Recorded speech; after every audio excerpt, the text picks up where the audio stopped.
my friend.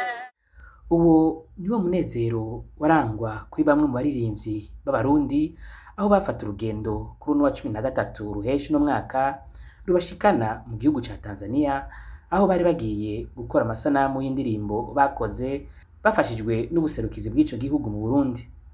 Urugendo rurerure ariko mu maso yabo bahinga mu kuririmba haboneka umunezero udasanzwe, baboneka koko ko bajejwe kunezereza abandi kuko bacishamwo bakaririmba canke bagatamba.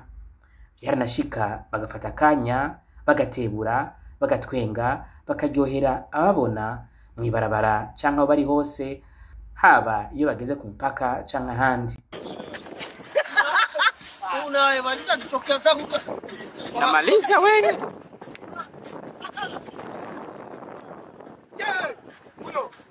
Korabo ya ule na.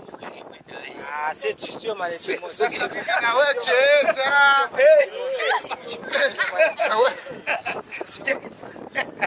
Unategera urefreshe muri timu yose n'uyu ajya amataki amavyuka atavyuka yama refreshe.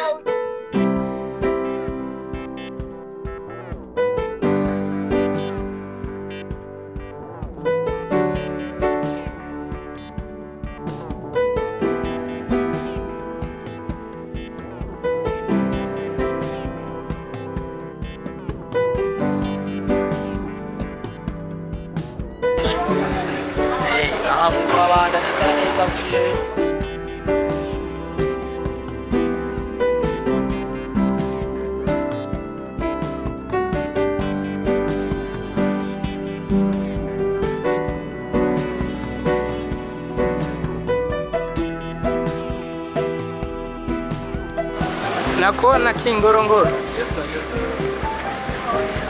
Kama kawaida ya mwanangu. Amen.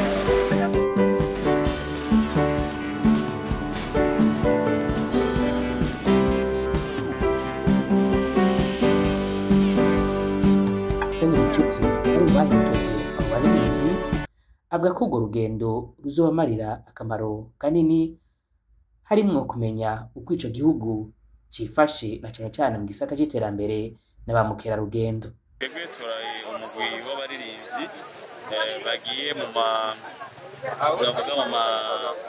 bibanza bitandukanye aho navuga tugiye kubikoramo amaclip yo kwerekana ubwiza bwa Tanzania nyuma y'igihe twerekanye ivyo mu Burundi ibibanza vyiza vy'iratiro nka Source du Nil, Chite de Mwishanga, mu Gishora na Lac zo mu Kirundo. Rero je sindirimba ariko naratanze iciyumviro kuko nsanzwe ndi umupartenaire wa ambasade ya Tanzania yuko abaririmbyi b'abarundi nabone botemberezwa mu bibanza vyiza nka Tanzanian Port Authority, mu bibanza vy'iratiro no mu bibanza bitandukanye vya Tanzania nko mu mashamba atandukanye. Rero Ambassadeur Gaspar Gerasius Biakano yaciye avyemera hari mu kwezi kwa 11 avuga ko azobikora mu kwezi kwa 5 mu mpera. Rero murumva yuko batayaza amasigara cicaro bace babikora no muguri w'abaririmbyi barenga 13 urafasha urugendo muri Tanzania kugira ushobore kwerekana ibyiza by'u Burundi na Tanzania mu ndirimbo twasohoye. Inyuma y'amasaha arenga 10 bari mu rugendo biboneka ko ijoro rigeze kure, kakanyamuneza kabandanya kuboneka mu maso y'abantu baririmbyi.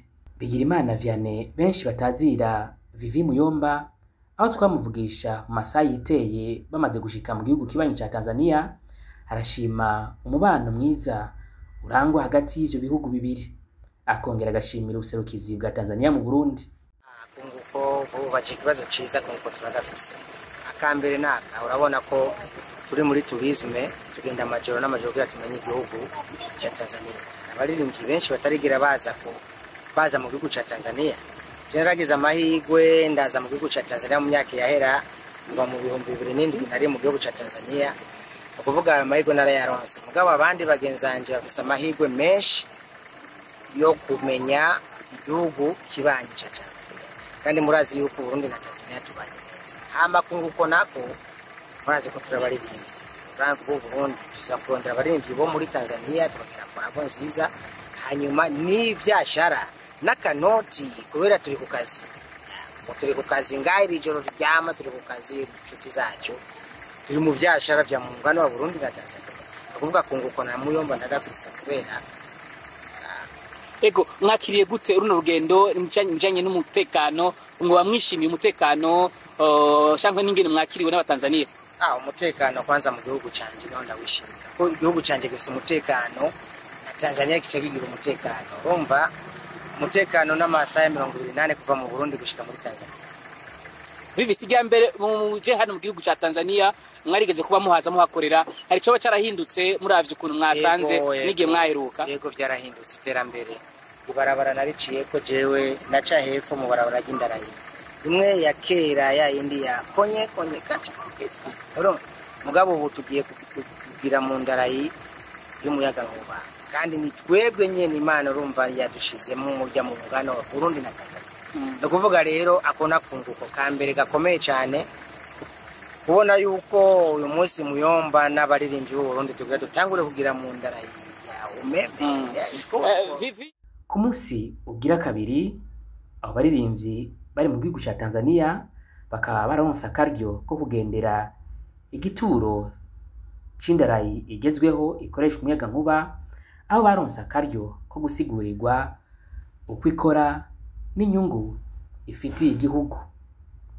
Abaririmbyi bafashe urugendo ngo menya ko ari Sean Queen, Black G, Kingorongoro, Gentrino, Lina Blanche na Vivi Muyomba, tutibagiye umuhinyanyuzi w'amasanamu Landry SB hamwe na Ding Rugamba asanzwe umuhuza bikorwa w'uyo mugambi yagiza umubano mwiza hagati y'igihugu cy'u Burundi na Tanzania.